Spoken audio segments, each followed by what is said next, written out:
I say it all the time. Like I envision being partnered, right? Mm-hmm. But I ain't pressed. I mean, Facts. I'm not, right? Yeah. And so I'm confident enough in what I bring to the table and how I raise my children and the life that I'm creating for my family, that is not a need, it's a want, right? Yeah. So I keep it pushing, you know what I mean? And I think like a lot of single moms are like really stepping into that and like becoming a force in their own right. And I just want that to exponentially grow because, like once you shift that mindset, it's not a lot about your life that changes. Like I'm still running around like a goddamn on rag doll with these kids all the time, right? But I think that perspective shift tells me I can do that and.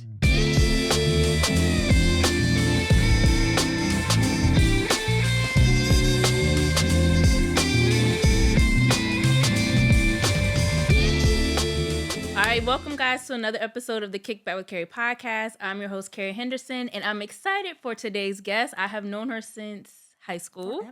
Forever. We consider ourselves business besties, and she is the founder of the #1 platform for single moms. So welcome, Krystin Hargrove. Hey guys. Yes, I'm putting that out there. No, okay. I love it. I am the #1 girl. Exactly. You gotta speak it. You gotta speak it over my business. Exactly. So before we start, friend, because I'm also using this platform to give people their flowers. Okay. And so I want to say, don't even. Yes, don't start. I am starting. Don't cry. Don't. I just want to say I'm very proud of you because I have seen their journey from knowing you from high school, but then we reconnected like post college, and basically we talk all the time about business and all the stuff that we're working on. Listen, we were each other saving grace during COVID, child. We talked all the time during COVID, and so I have seen the journey from the beginning, okay?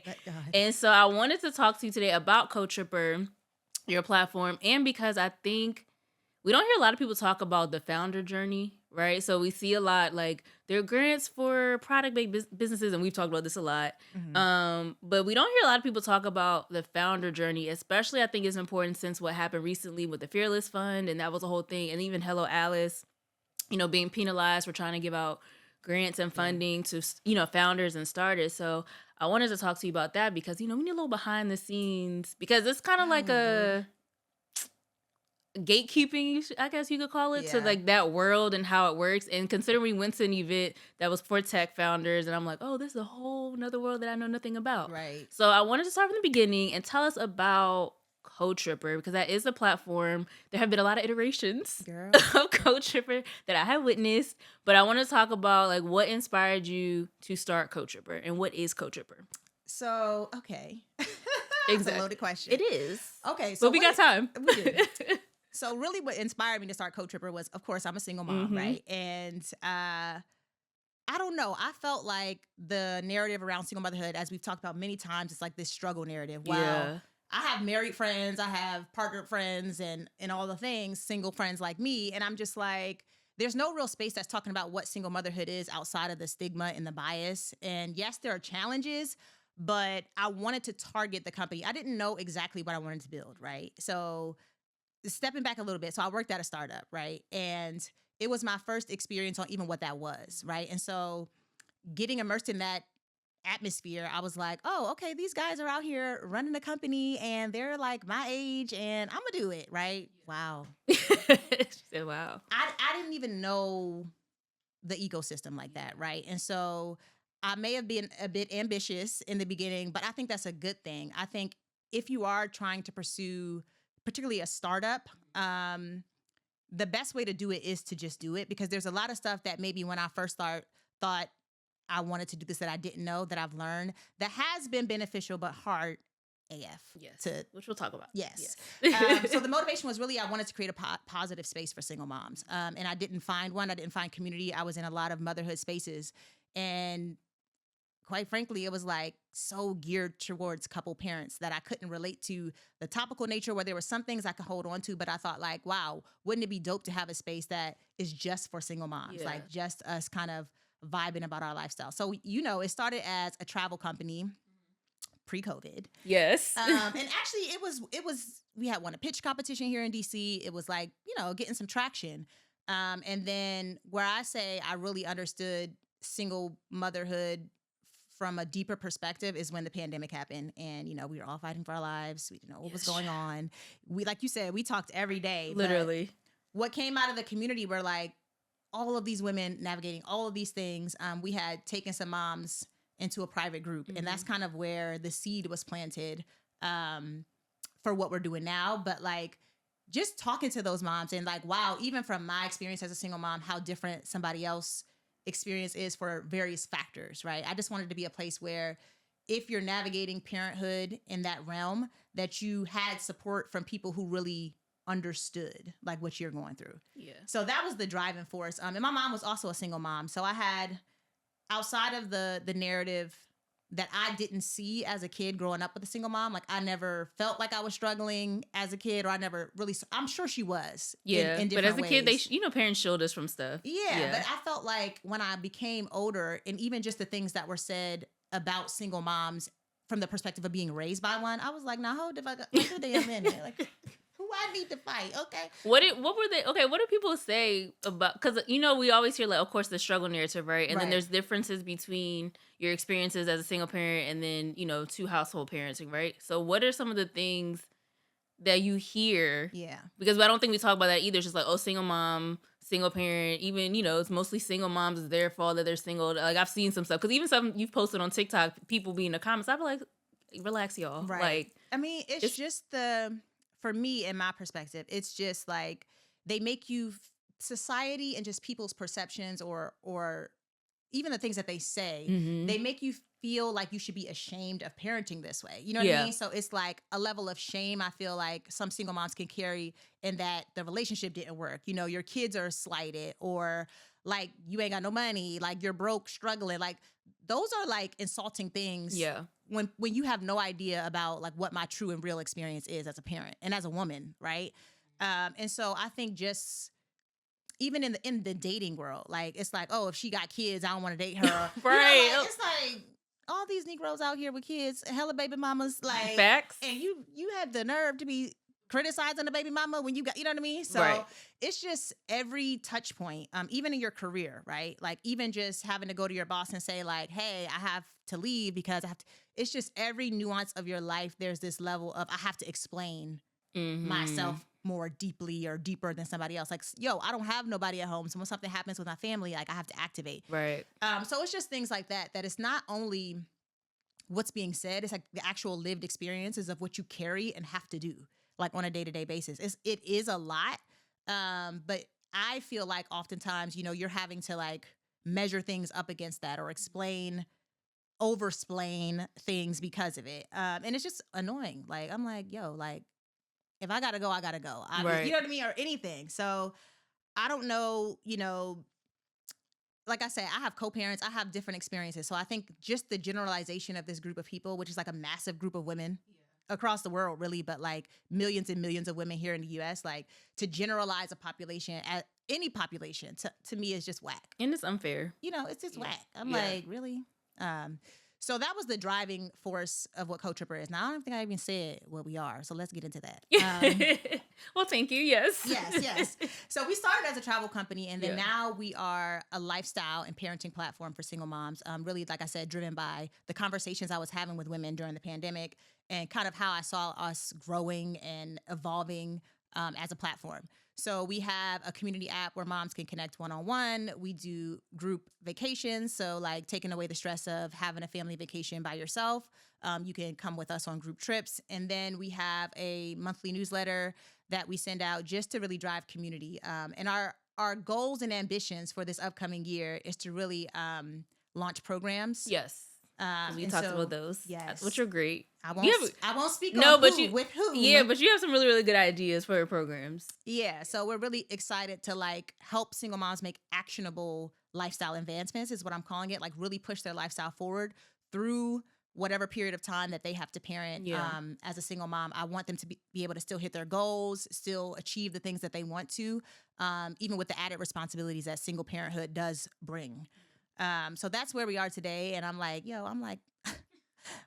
what's my phrase, girl? What's my phrase, friend? You leave me here with I'm something. leaving here 2025. with something. Shout out to Denzel. Okay. Because that is the energy. 2025. So I know you started CoTripper, what was that, 2019? I think 19 officially. But was there, because I don't even remember if we talked about, like, was there something like happened or clicked that you're like, okay, I now know I need a community for us? Because I don't remember if we ever talked about that or if you ever told me that, like, what, I know you had the idea and then we talked about it and you're like, okay, I'm doing, because you had done some other things too before, right? Some other community initiatives before CoTripper, but was there a point, like, in your life where you just noticed, like, hey, I really need to go all in? Because, I mean, of course, as a single parent, you're going to have the best perspective for that. But, like, there's something that happened that said, okay, I really need to create a platform for single moms because there isn't a space for us. It was. Like, in addition to, like, just talking to moms in a really weird state of the world, I personally just felt isolated. Like, I have my girlfriends, and, I love y'all to life. But I think just really my personal experience of feeling like really isolated, really depressed, really like, and I couldn't figure out like what's going on. Like, yes, there are external factors that are making me, have said emotions, but like it felt deeper than that.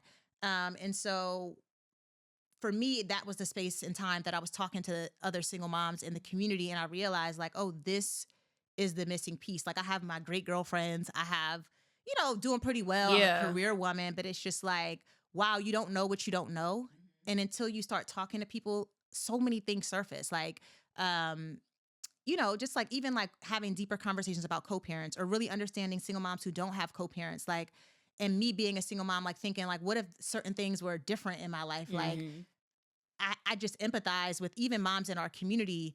And I was like, this is the missing piece. Like having that real and true community around something that's very present in my life. Like motherhood is just all of my life right now. You know what I mean? And so it opened my eyes to like healing and like understanding around some of the things that I was going through, being able to talk to moms who actually were navigating similar or worse situations. Like, I don't want to say worse, but like more challenging situations, right? It really made me more grateful for the way I am operating as a single parent or the things I'm doing, or even see like things I could be doing better, having that perspective of somebody who's parenting just like I am. So yeah, girl, because I was down bad. I know. I was down bad. So it's like I said, it's just funny as I keep going, as I keep building for this community and building for the community. I've heard like, why not single dads, or like, like I love our male counterparts. Okay. But it's different. You know what I mean? It is. It's different. I think there are fundamental differences between moms and dads. I think that's why the good Lord gave us both, you know, or, made us exist in that way. But it really is something about women coming together that's powerful, that moves things, that makes shit shake. You know what I'm saying? And so for me, it was just like, it felt like it needed to be a safe space, too, because I don't know, just across so many areas of my life, like they've made me braver to be out here with my megaphone for single moms, like, and so all the while I'm building, I'm reminded of like the power of women, the power of community. And it's driven every iteration and pivot that we've made. I'm just listening to the different voices, the different, journeys of getting to single was motherhood. Popping during COVID. Okay, the WhatsApp was overwhelming, so I was like, oh, what did I do? But it was beautiful, like it's all a journey and a learning experience. And I think like as a founder, you have to be really agile in the way that you approach things. And even in your vision, like I may have started CoTripper, I did start CoTripper thinking it was going to be a travel platform. Now we're into like lifestyle and really helping single moms advance themselves as women and parents. So like, I don't know, it really takes listening and sometimes even pulling away from your original vision. Yes. Because really you're not serving your own vision. You're serving the vision of many when you're building a community product. And so it's like, you really have to dial in and put, like you thought it was this, but it's actually that. Now you're going with that. And it's a constant series of those pivots. But I think the core thing is like, I listen to single moms. I want to understand the experience of single motherhood outside of my own, and build something that really does have impact. And the only way I could do that is, like I said, like it will fall down, but you have to like keep going, just build it back up each time and do that with like your community in mind. Why do you think single moms have been ignored for so long? Girl, we in America. This is America. I'm not gonna get into that right now because of the state of the world. But well, by the time this airs, we would have known the results of that. Child. But because I know we've talked about it before too. Like just now, I think there's been more talk around single motherhood. Because you shared statistics before, right? Like there's more single mothers now. The statistics are growing with more people, even people choosing to be single parents. Right. If they're getting older, if they don't have a partner, they'll decide to have kids anyway. But why do you think that demographic has been ignored? If there is such a large demographic, I'm trying to say this PC. She's like, we're not I'm off gonna say on it the like phone, this. right? I'm gonna say it like this. What I'm really fucking excited about is like the amount of women who just do not give a fuck no more. Okay, yes. Excuse me, bleep it out if you need to, We but won't. we're not. Like I think that's the real shift that we're seeing, right? Okay. It's many reasons why they don't pay attention to us. Yeah. The narratives are strong. And if you, like I always say this, if you Google single moms, then you'll get that answer. So go ahead, do that. And you'll see why nobody really feels like we're a force, the force that we are. And I'm like, I think what really needs to be messaged now and what we're trying to do is like explain from a consumer perspective, like we are a viable market. Mm-hmm. Like we are making more money than we ever have. We are raising a lot of freaking kids.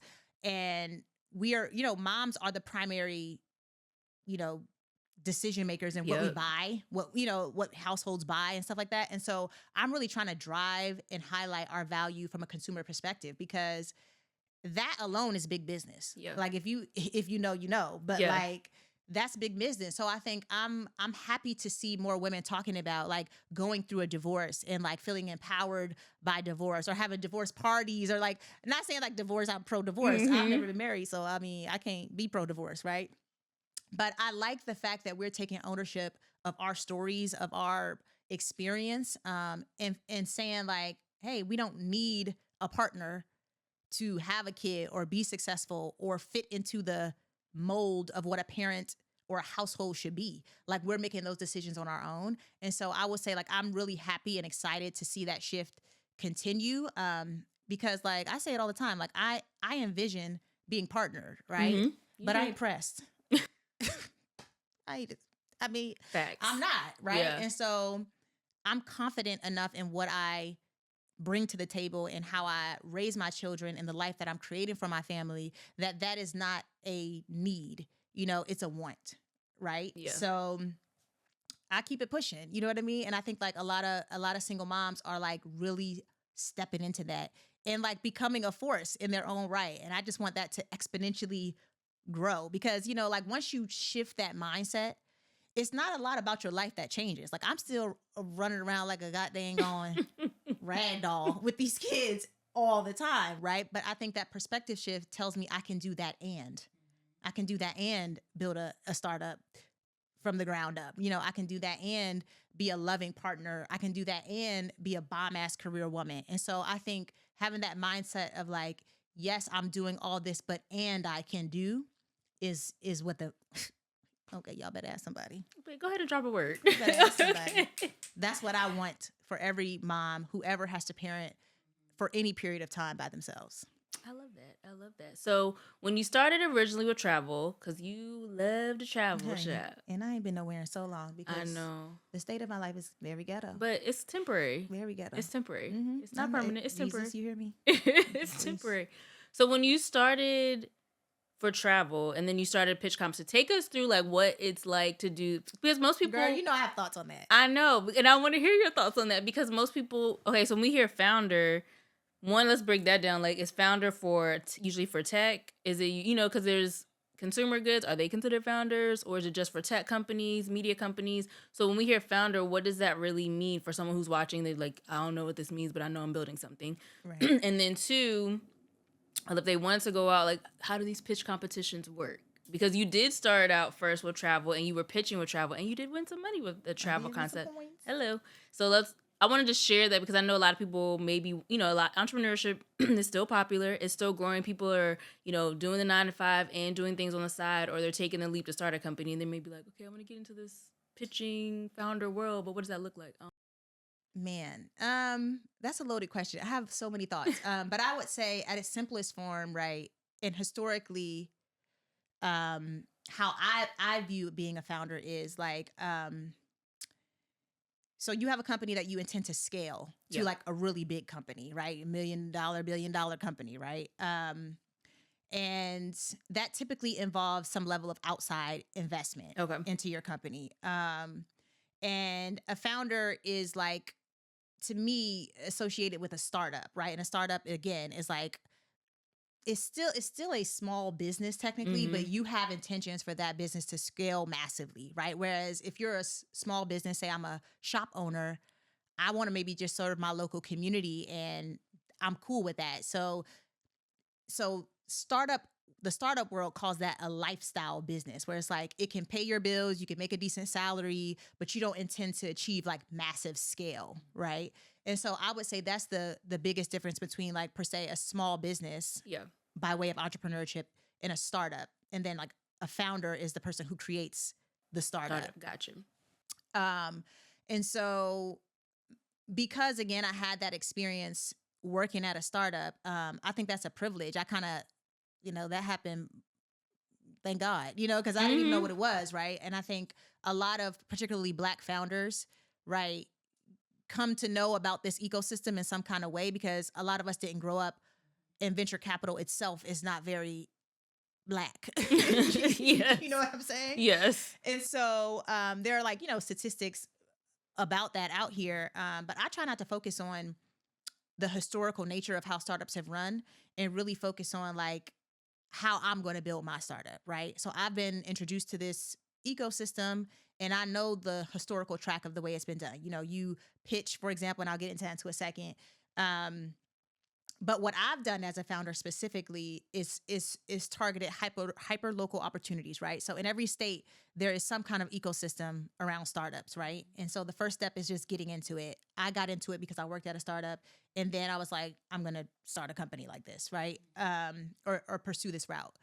And so I would recommend that if you want to achieve like massive scale, because again, like I want to help as many single moms, and there are millions and millions and millions of single moms. So it is a company I want to scale to millions and millions of interactions between businesses, single moms, and, single moms and single moms, right? So it is something I intend to grow and scale. But I got money through a Maryland program, and I'll say this. Prior to that, I was pitching, and basically a pitch competition is there are judges who have probably some background in startups or venture capital. They judge how you pitch, and basically you have to convince them that your business has potential to scale. And so then you pitch between there's an elevator pitch, which is like 30, 60 seconds. Like if you just met somebody and you was like, here's what I do. And then there's like 3, 5, 10-minute pitches, right? And with these pitches, you have to have some kind of deck. And that's essentially the asset that you can give to a potential investor, and they should be able to like quickly understand your business, right? So I was doing that. I won a pitch competition here locally. It was for not a lot of money, but it was great experience. It was kind of like a proof of concept, right? Like, okay, I have something, right? That some people think can be scalable, right? Yeah.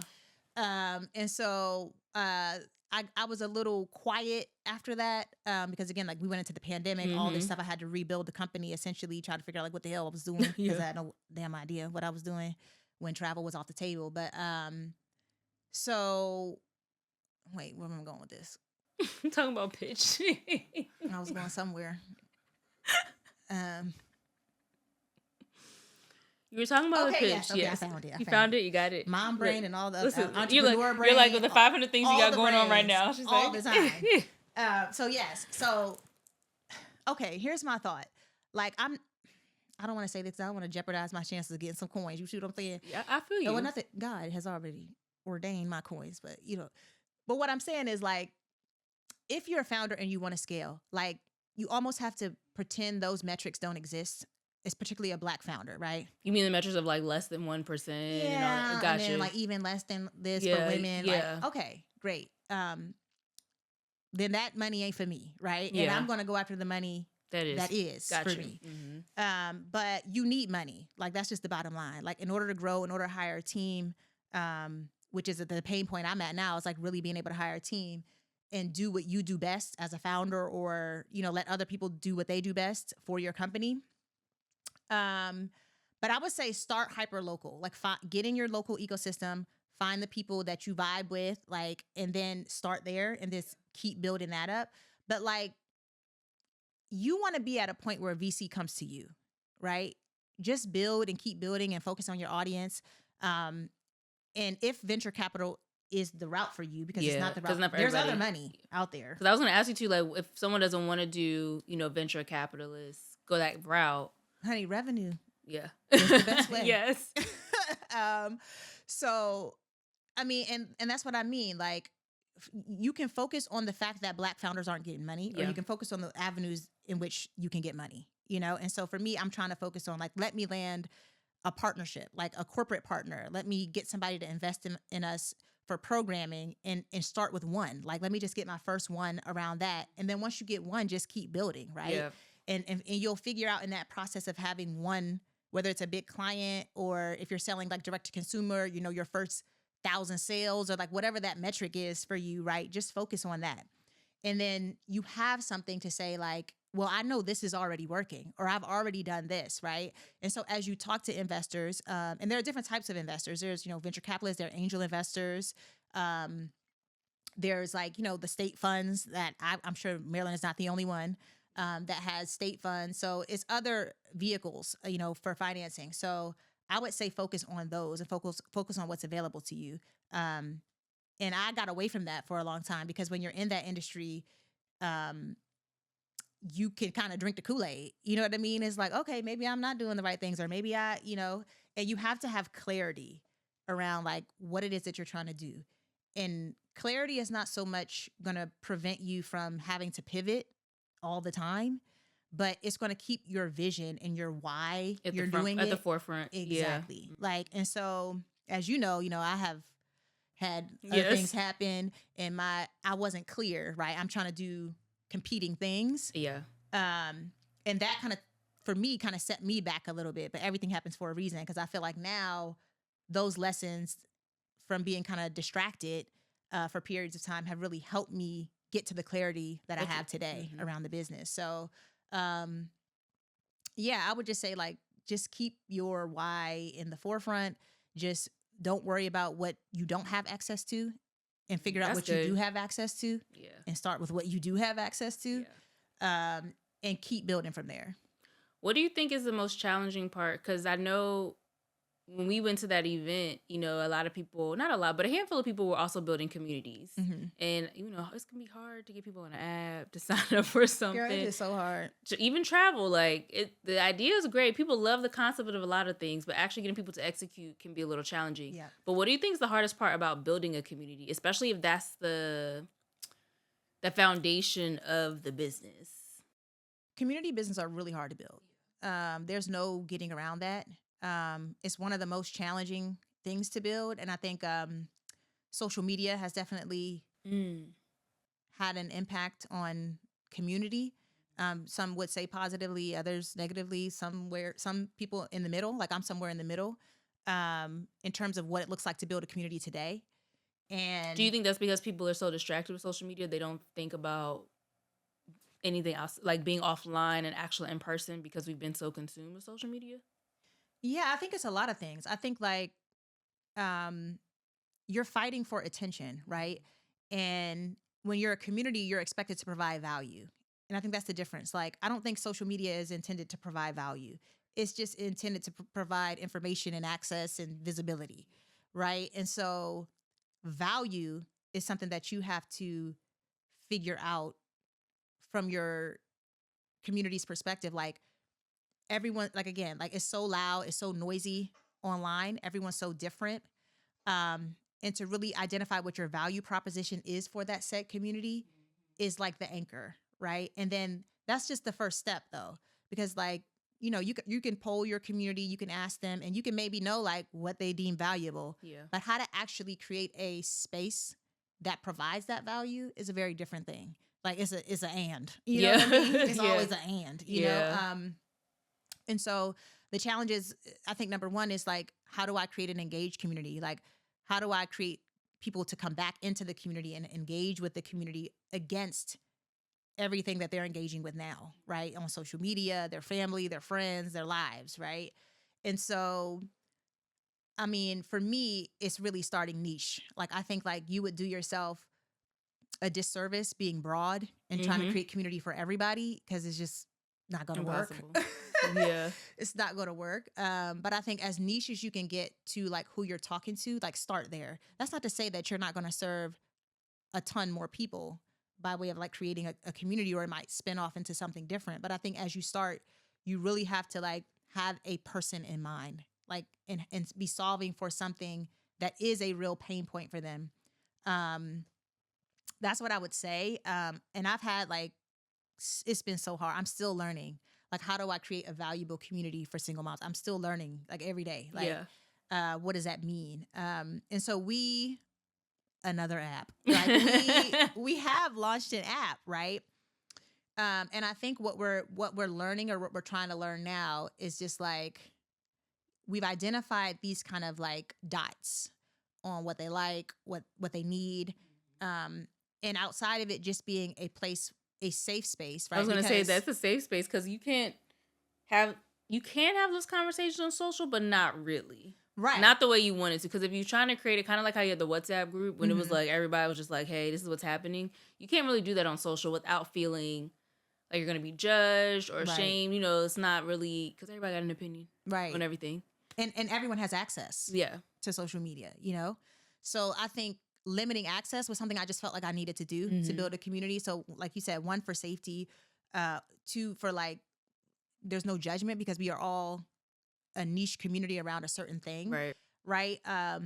And as much as I didn't, or I was conflicted about like creating the app at first, I think there's going to be real value in that, and being able to like, as a founder, own my data, own the conversations, take what, do what I need to do to safeguard the community. You really just can't do that fully on existing platforms. You can, but as a founder, it wouldn't be smart of me to be giving all of this data and creating all these tools on top of someone else's stuff. So we did, opt to me. By we, I mean me. And I do have listen, ain't nothing wrong with, we all do that too. We'll be like, we. And my friend was like, you the only one that writes your newsletter. Why you keep saying we? But I do work with people, what I mean? I have a tech guy, but like, yeah, we as in me. That's fine. I really thought that all around, from like a business standpoint, from a community standpoint, and from like a growth and scale standpoint, that we did have to have our own space on the internet, on the interwebs. So yeah, I think that has helped us. It is very, and I'll be honest, like we have very small community. Like we had a newsletter initially where we were kind of gathering the tribe and converting even people from the newsletter, which is just like information and stuff that we're doing, like stuff very targeted to single moms. It's still slow to get people from that to the app. Yeah. Because it's something else they have to do. You know what I mean? And my community per se don't want to be doing a whole lot more than what they got on their plate. Okay. So yeah, I would say a community is a long game. It's not something that you are going to like overnight be a success at. And I think even in building community, I talk a lot about like being viral and all this kind of stuff. Like even your marketing tactics, like being viral helps for some people. Like, you want to spend all your money, time, and energy on other platforms trying to like get the word out about your community. I get that. But we talked about this, and you're a big fan of like, you got to have a list. Like, listen, own your contacts. For those of you, so for those of you that are watching, y'all can go ahead and subscribe to the Kickback with Keri newsletter. We have that too. Okay. Yes, please. Yes, very much so. Because I always say social media is not a real place, and they're very unreliable. Yep. And I see even someone, she was like an online coach. She just posted on a TikTok like, oh, I just started taking my email list seriously. and I've gotten like 11,000 subscribers, generated this much money by sending an email. And I'm like, y'all, she was like, so if you haven't done it, and she was putting off creating an email list. And I'm like, that's a great way to start with community. Yeah. Like if you can't get them on an app, if you can't get engagement, even, I even try to do like in-person stuff, it doesn't always work. At least getting them to an email allows you to start communicating, ask questions, figuring out what people want, pivoting like how you did, because you originally had the newsletter too. Like you had travel, then COVID happened, and then you started the newsletter, and that's how you were able to ask questions and get people on WhatsApp, and then start getting ideas of what your community needed. So I'm like, anybody watching, yes, if you want to build community, start with an email.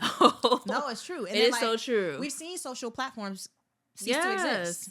So if you're building your business again, like on top of another platform, you're at risk, right? If you don't own those contacts or have direct line to your customers, you're at risk, right? And you see people all the time like, oh, all it takes is 5 people to hate you online to flag your stuff over and over again, and all of a sudden you're violating community guidelines, or whatever happened, you post this. Like, it takes one thing for your account to disappear. Yeah. And then all of a sudden it's like, okay, well, I had no way to reach people. Yep. So you got to get a list. Y'all got to get a list. Yes. So that really is step one. Yeah. I don't know what I said step one was before, but that's really step one. Yeah. And it doesn't matter. I think sometimes when you think of community, you think of it as like a big thing. Mm-hmm. Like it needs a lot of people, right? And I can't overstate how important it is that even if you're helping 5 people in your community, those 5 people's opinions will help you bring in the next 5 people. Like, you know what I mean? And so, because you taught me that too when I started the newsletter. I was like, it's not a lot of people. You're like, you're good, right? Like you starting somewhere more than most people. Exactly. And it's like I said, communities are not. If you really want to provide value and your community is something that you want to last, it's not quick. It's not a quick game. Like, you ain't gonna flip it. It ain't gonna happen like that for you. You know what I mean? That's true. So you have to be invested in like, really providing that value. So I don't know. I think communities are like, in the state of the world right now, extremely important. Extremely important. Like, it's extremely important to find a space where you feel your fullest self, where you can be authentic, where you can like release, And so without communities in my life, friendship communities, family communities, like single mom communities, like I would have a really hard time managing my life. Yeah. Like, just period. And so I think you're going to see the need for community surge in the future. Like, I agree. Real and true community. I think so, because we used to be that way before social media, before COVID. Like, we used to be, I feel like at least that's how we grew up. We were very community centric. Right. Like, we outside all day with your friends on the week. Even if it's your friends on the weekends, your parents, I remember my parents would have friends come over, the kids downstairs. Like, it was always community. But as we get older, people have different responsibilities, people move away, you're not all close to each other. Then we have social media. So I think we realized that when COVID happened, it was like, ooh, like that's the one thing we've been lacking for a very long time. So I definitely agree with the idea that more people are looking for that now on the other side, even though it was like 5 years post that now, but still but still on the other side, I think people are like, okay, we're kind of tired of just social media and just this lack of connection. Yeah. We need it. We definitely do. Like, so if you're thinking about building community, like, now is the time. I feel like, and it's going to be increasingly harder with AI and technology fighting for your piece, your side of the internet, I think that's going to be a really interesting development. And so instead of like falling victim to AI, which I think a lot, I don't know, I can't even comprehend. Like, in my mind, like, everything is going to be disrupted by AI. Like, probably. Like the internet, you know what I mean? Maybe worse than the internet. Not worse, but like, I don't know. I feel like it's still be a lot of change. Like, because it's moving more rapid, I think, than anyone imagined. And it's still in the early stages. Right. And it's doing a lot already. Exactly. I mean, I use it every day. Yeah. And it's so, it's crazy. Like, I'm even figuring out ways like, okay, how can we get ahead? Like, how can we integrate AI into the app in a meaningful way? Like, how can we use it to save us time, save like, we're a team of 2, really, me and my developer, but like, it's so many ways in which operationally, even if you're trying to build a business, that you should be using it to save time. So like, I think for Black people in general, like, we sometimes are behind technology advancements a lot of times because of, things like we've talked about, like access or whatever. But like, if you are not using AI, get to it. You need to get to it because, child, it's doing things. And you need to be in the forefront of those things. And you need to just know what's going on. It's one of those, like, at least know what's happening. Yeah. So you don't get left behind. Yeah. And also just like start streamlining your life. Like if you want a free time to work on a business, start streamlining your life with AI. Like use it as an operational tool. I use it all the time, like every day. So, I mean, if you're a person who is trying to figure out like where to start, like you can start by using AI to streamline the things that you got going on in your life, free up your time. Because time is like our most valuable asset. I know we hear that all the time, but like, if the pandemic didn't tell you nothing, you know what I mean? It told me that, girl, get to it. Okay? Get to it. So I feel like you don't know if you're going to have, how long you're going to have an opportunity to build that thing or do that thing. So to me, you should be trying to optimize your life now for all the things. And so, yeah, get on that because that's the easy way to like start. You can ask AI. Put your business idea in AI. You can. You know what I mean? Figure out what it says. Help yourself kind of like streamline your vision and flesh out your ideas. Yeah. It will help you. So like if you have an idea, like that's a good place to start. I use it too. That's a good place to start trying to like figure it out. And it's not going to replace like, well, right now, it ain't good enough. You know what I mean? Human, it's still a robot. But like I can see how it can really do a lot in the future. Like, and as we use it, I mean, we are training it. We are with our questions and our prompts. We are training the way we speak. We are training it, and we probably have been training it before we even knew we was training it for a long time. You know, so I think you should be trying to streamline your life in it and figure out how it can impact your life and start your business or impact your, because it's going to be so integral to business, and so you got to start learning it now. So being the single mom of two and running a whole business, how you balance it all? Girl, Jesus. How do you make time? I literally walk around my house and I'm a girl where I got a song for everything. Yes. Like that, I just be singing. My family be like, why are you singing? I'm like, I don't know, I got a song for everything. You have joy in your heart. It's fine. Come on. In my spirit. Hey. But how am I managing? Like, girl, like Jesus, like I wish I could tell y'all that I have it all figured out and that I'm different than anybody else. I'm not. I just don't quit. You know what I mean? Like I have a vision for my life. Like, and I've always had a vision since I was young. Like I always had a goal. I always had like something that I wanted to achieve. Right. And I think when I get more challenges in my life, even good things, not just the challenges, right? Because my kids, I love them to life. They are a blessing to me. They have taught me so many things. Like, I don't know who I would be and don't want to know who I would be without them. Yes. But like, that doesn't negate the stages of life that you have to go through. This as a parent in general, right? And so even as a single mom, is to me intensified because I have to make all the decisions. I co-parent, so I have to stay vigilant of households. I have to, make sure their emotional needs are taken care of. And I cannot guarantee that the other parent is going to do that. You know what I mean? Even if I live with somebody, I cannot guarantee that the other parent is going to do that, right? And I know the kind of parent that I want to be. And so I just keep that at the top of my mind. Like, I'm far from a perfect parent, right? But I teach my kids, one, that I'm human. I think that's one way that I've managed it really well is that, like, leave me alone. You have to understand. I don't care about what you're talking about right now. Leave me alone. Girl, my kids know. I know, because you've been on the phone with me. And everybody who's been on the phone with me. And they wouldn't interrupt you while we're having a conversation. And you're like, it seemed like parents know when you get on the phone, it's like, who asked you to come over here? They just have a sixth sense about like. It's attention. Girl, sit down. But, I think like being really frank with my kids and being like, this is how you're being raised. And it's a beautiful life. But there are rules. There is space that everybody in this house needs. Yes. And you will respect those lines in space for everybody. I respect theirs. They respect mine. Right. And that's taught. I teach that. You know what I mean? And so I'm not trying to be super mom, even though I'm a single mom. Okay. Super ain't got shit to do with being single. Don't know about super mom. Don't know her.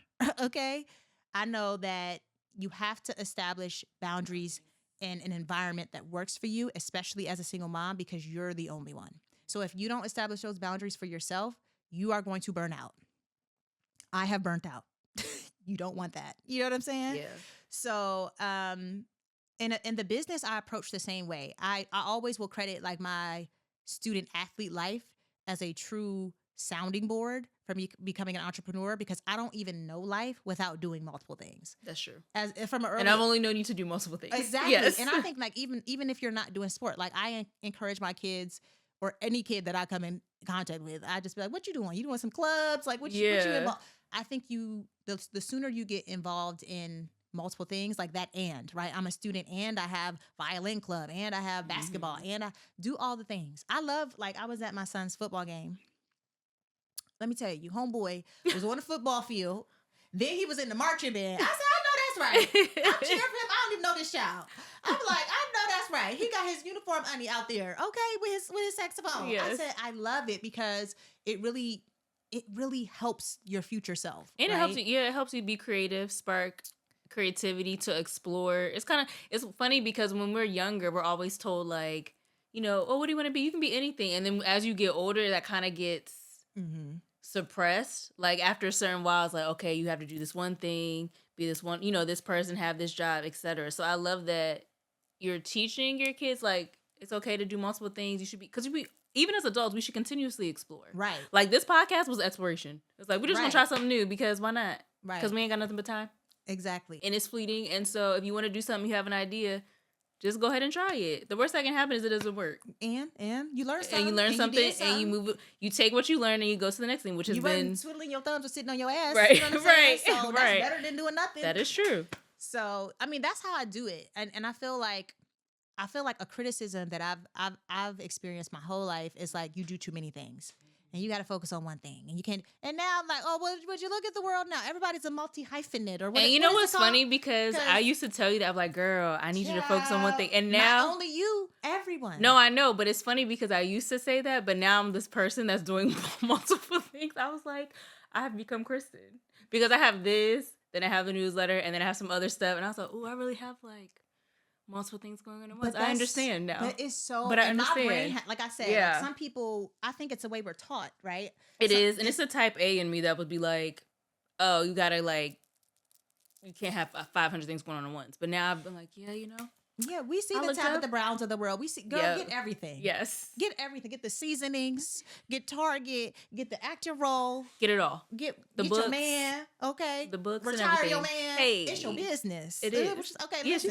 And that's really how I do it. I think the more people who embrace like, and again, everything is a mindset to me. I feel like I sound like one of them Jedi people or something. Like it's a mindset, you know. But it is because like once you realize like time is not forever again, and that I want to be happy, and sometimes like pleasing other people is the root of your unhappiness. Like you're so worried about how it should be based on the way you've been conditioned that you're not really living for the things that you want to do. And that's just me. Like, I'm like, if I don't like it, I will leave. I will switch. I will be gone, honey. Okay? On to the next. Ask my ex. I will be gone. Please understand. So I'm out here, and when I die, I want to be like, yes. I always say, well lived. I always say when I die, I want to die empty. Right. Like I have done all that I was supposed to do. I have lived in purpose. I have poured out everything that God has given me to do. And I'm done, and I'm empty, and there's nothing left. Exactly. When it's time to go, honey, use all your gifts. My sister reminds me of that. You know, particularly when I'm looking very homeless, and I get outside. Now sometimes I can get so I'm like I'm wearing my pandemic sweats still. You still got shout out to my pandemic sweats. They have held me down. Jesus. Okay. But she'll be like, use all your gifts, and like I love those reminders because you need people in your corner that's gonna tap you and be like, yeah, you looking raggedy, or like, you know, like this ain't it. Mm-hmm. You know what I mean? And so I think that again, community. My community has always told me like, how you showing up ain't God did not give you that. Did not give you that. It is not serving you. You need to get it together. Yeah. So, you know, having my community tell me that, like, even when things are hard in parenting or hard in career wise or hard with the startup, and that's often. Right. You know, like embracing the challenges and having people cheer me on, even when I can't see it. Like, again, it's the theme of a lot of the stuff that we're talking about, like the value of community. Like, there is just no substitute for that. You know what I mean? Like, so that's how I parent. That's how I run this business. That's how I'll do it in the future. It's just how I am. It's just, you know, that's just me. So, I mean, that's how I do it. And, Yeah, it could be ghetto. Right now we're in a ghetto season. But even in a ghetto season, I will say, like, I always see it.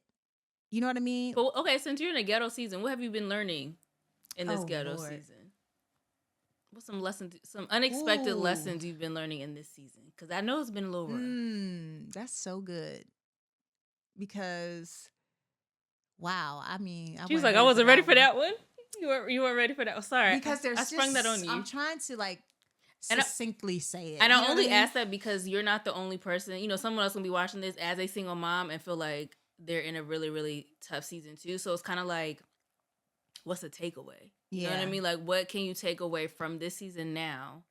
Even though it feels hard and it was unexpected. Yeah.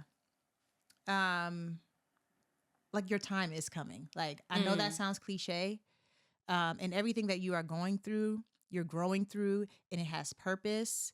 And just, if you're going through it and you focus on, like, this is a real hard thing and I don't know what that purpose is, but I know that everything that's happening to me is happening for me. Like, you hear these things all the time, but I think, like, when you're in a particularly, like, challenging season, like, understand that. You know what I mean? And so what I do is I allow myself to feel it, right? It's like, ooh, ghetto. I woke up feeling real ghetto, you know, like, and I don't want to get out of the bed. And sometimes I don't. Yeah, like, sometimes that's true. Sometimes I'll be like, all right, today I need to, like, I need to drop the kids off and get right back in the bed, right? But I just don't stay there. I think the key is feeling it doesn't mean that you have to, like, stay there, right? So you allow yourself to feel it, you process it. I journal a lot. I pray a lot. I release it. I will call somebody and be like, hey, I don't have the strength to, like, get through my mindset right now. So I need to just say whatever I need to say to you so I can get it out, right? You know what I mean? And I think a lot of times, particularly in single motherhood, what I try to do is, like, keep pushing through it without releasing it. And that's the worst thing for me to do, right? And so I think whatever your way of releasing it is, release, like, this is a fucking hard day. And I am having a hard day. Own that hard day, sit down, but just don't stay there. So I think the lesson that I'm learning is, like, as you're growing, like, understanding, trying to put some understanding around how you're also changing, right? Like, what does this change that I'm going through? Like, or what do I have to change? Do I have to change my routine? Or do I have to change, you know, is there work on my mindset? Do I need to go to therapy? Like, do I need to talk to, if I have a therapist, do I need to bring this to my therapist? Like, certain things I think you need to have a process, or put a process in place that whatever you're going through doesn't keep you there, right? Because a lot of times it's just us. And even if you're a single person, like, you know, you're a single woman, it sometimes feels like it's just me, you know? And I'm like, but it's not, right? Yeah. And so, like, it feels that way, but it's not, right? So put something in place that keeps your mind focused on, like, I do have community. I can do this, like, you know, but allow yourself to feel it too, you know, like, because there's something that you're supposed to learn from whatever you're going through, right? But I think the hard thing about life, what I'm learning is, like, God will give you everything you need, but it's up to you to figure out how to put that together. Like, he's not going to lay it out. Girl, don't we know that? It's not the yellow brick road, honey. Dorothy lied. It is Dorothy not. lied. Because sometimes we be like, can you just make it plain? Yes. Can you just make it plain? And he does, though, you know? But we have to be still enough to see it and hear it. Yeah, and I didn't mean to take you out of church, but, you know, I mean, you might need Jesus, so. Listen. But yeah, like, I think, like, that's the thing. Like, I think what I'm learning is, like, I've had all these amazing, I always say, like, man, I've had so many lives. Like, you know, I feel like a cat. Yeah. Because I had, like, my sports era, then my blog era, and then my startup era, and then, like, just all these eras in my life. And it's funny for me because I plan my decades, and it's not rigid, but I do that to always be thinking forward. You know what I mean? And so that's just, like, a tactic I use for myself. It's like, all right, I'm supposed to be in my culinary bag. You know, I wanted to go to culinary school in my 40s. Like, so, like, my startup bag is supposed to be running itself at this point. I'm like, no, what are we doing wrong? You know, but I think just that thought process of, like, I'm going to achieve this in this decade so that I can look forward to doing something else I'm interested in, to the point of, like, maximizing all your gifts and doing all your interests. And so I'll start to introduce things, I would say, like, if you're a single person specifically, right? With the ambitions to start a business, or maybe you got a kid, or maybe you don't, right? Maybe you just want to finding yourself. Like, you have to like have hobbies that is just like Agreed. That is just like things that you are not doing for a result. Agreed. That you are just doing for joy. You know what I mean? Or just like, or maybe because you're curious or interested or whatever it is, you know, because it really makes you grounded and it gives you perspective. Like, I'm gardening, but I'm not even thinking about when I'm out in the garden. And you know, I didn't garden this year, y'all. So I know, and I was waiting so I could use my juicer with your. It was very rough because, again, I've already said I'm in the ghetto season, so I could not garden for specific reasons. But like what I'm learning is like even little things like that, like touching grass. You know, people say that shit is fake, but like that was my touching grass. You know, I was out there, honey. I could have saw a bee or a spider, and that is not, honey. I'll be running normally, but I was so at peace because like I'm doing this thing, I'm growing food. I want to be this, or I have this ideal self of like just pulling shit from my garden and making my kids nutritious meals, and I'm like, well, until I have space for a garden, I'm looking forward to go shopping in your garden. And I had a whole little garden group. Y'all was yes, you know. Exactly. But like I swear, like just. Even the season of like, I feel like I'm always abundant because my spirit is abundant. God is around me abundantly all the time. But like, honey, financial abundance is real. Like, you know what I mean? When you get your toe in financial abundance and then go back to the ghetto, you're like, now how far did this? Why did I have to have? So like, I mean, that's kind of how my season was. It was like going from overflow to scarcity. Okay. And it real shit, if you're an entrepreneur, you will go from overflow to scarcity all the time. So be prepared. I don't know. I'm just PSA. Yes. So preparation and things like that are really important. I think I've learned that like when I'm in a space of overflow, staying focused on my purpose and my calling, I think that's what slipped in my case. Like I didn't put a lot of attention in CoTripper. I wasn't really doing what I feel things that I was created for, you know. I let that kind of season of overflow. I was like, okay, I'm swimming it. I was Scrooge, honey, or whatever his name. What's the man with the money? The cartoon. But I think like you have to just stay focused on your calling, and you'll have less extreme changes in your life, right? I think like for me, it was my first experience with like true financial overflow. Yeah. You know, it was like so coming from everywhere though, you know. Yeah. It was coming from everywhere. I had so much money, I didn't really know what to do with it, you know? And so what that taught me from a business perspective is just like money, you think you need money, but you really don't. You need strategy. You need a community. You need a community in business who can help you be a responsible steward of that money, who can help your business grow with that money. Right. Because I had no idea what to do with it. All this money. And I was like, I don't even know what I'm doing. You know, and I think that needs to be said. Like when you're building something, there are these periods where if you don't have the right relationships, right, and that's what you should be investing in first. If you're trying relationships, like reach out to people on LinkedIn, find people, research people who can help you. Because when I tell you that money does not solve your problems, if you're trying to build a business, it does not.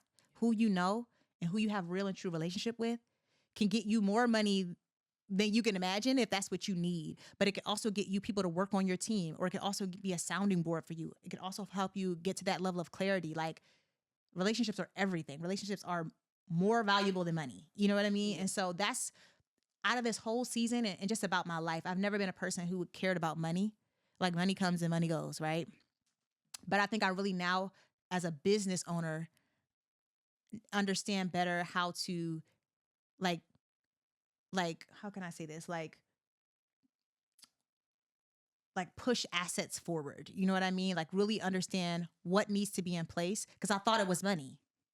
You hear that all the time, that you just need the money so that you could build the business. So it's not the money, right? So I learned that was a hard lesson for me because like, although I've never been a person who cared about money, like I thought money would solve the problem. I thought that money was the missing link. Missing link, yeah.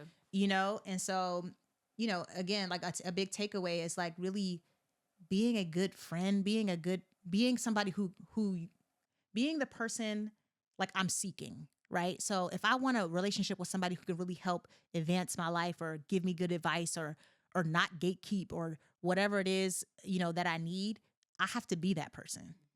And so I like to think I'm a good person, but I always can grow.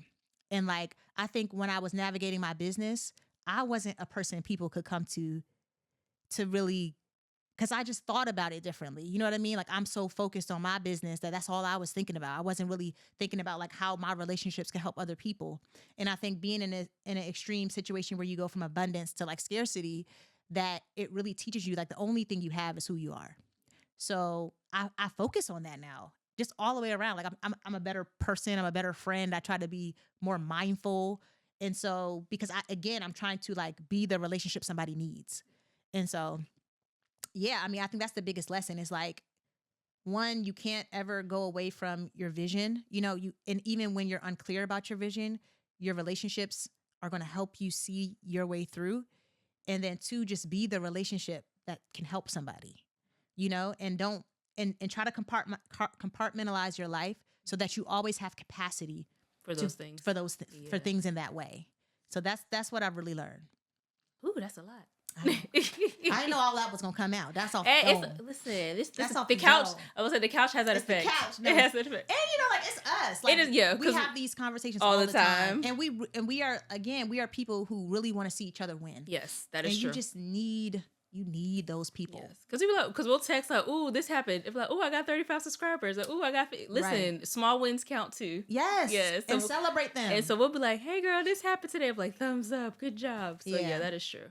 So yeah. So what's next? What can people look forward to for CoTripper? What's on the horizon for CoTripper? Man, everything. I need all the single moms. I need all the single moms to the front. Okay, all y'all to the front. Like, I like you said when we started, right? CoTripper is and will continue to be like a real and true community for single moms to advance their lives forward, to like do those big hard things, to have the support, to have somebody high-fiving you, and really to like help you level up, like your finances, your mental health, your families, like I think like there is no space like us online. I think we are very unique. And every time I talk to people, I get more and more excited about the future and like what we're going to do. So like, I don't know, but like, I feel like single mom's about to pop off. Okay? All that stuff y'all be talking, we don't know her. Okay. So we're kind of forging a new path. And even for myself, every day I'm forging a new path forward. So like, I don't know. I'm just interested and excited and curious and like really can't wait to look back over CoTripper as a business and be like, wow, like I really did that. Like through it all, I really did that. And I did something that has such a ginormous impact beyond me, right? Like I don't even care if people know that I did it. Like that I think like I want CoTripper to be that big that it's just out here helping people. Are y'all going on a trip in 2025? Oh, Lord. Yes, we are. Okay. We do have Costa Rica, a group trip to Costa Rica. Right now, if you join our app, we're launching that information soon. So, just get on the app. You'll see all the things that we have going on for 2025 and beyond. And I can't wait. So what's the last question, friend? Since you are a woman that loves to travel and you love to travel with the kids, where is your favorite place to travel? I love Europe. Might be controversial. I don't know. But like, I love Europe. The people there, in my experience, have been warm overall, but I like the vibe. I like it's just something about it. But I do want to explore Africa more. We did go to Morocco, and that was great. I mean, Morocco in terms of like sheer vibes and sheer like people that were just so warm and wonderful. I think Spain was my second on that list.